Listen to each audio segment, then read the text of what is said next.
ঠিক আছে।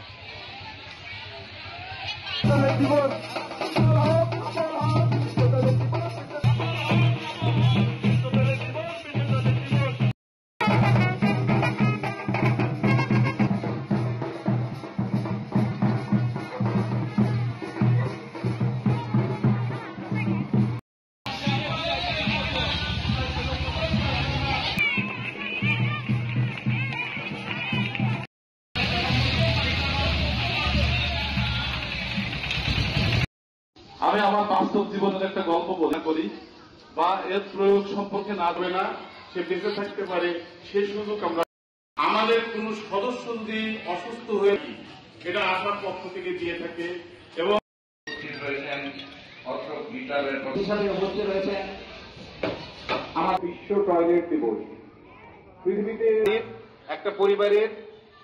তার পরিবারটা তো হয় সে বাড়ির কি কাপড় চোপড় থালা বাসন আমাদের অস্ত্র থানা করা হয় কিন্তু বিশ্ব টয়লেট দিবস এটা শুনতে মনে হয় আপনাদের পাশাপাশি এখানে স্থায়ী যে ক্যাম্পটা আছে সামান্য আমরা আশা করি সরাসরি এই বিষয়টাকে বলা হয় আর্লি সোশ্যালাইজেশন বা প্রাথমিক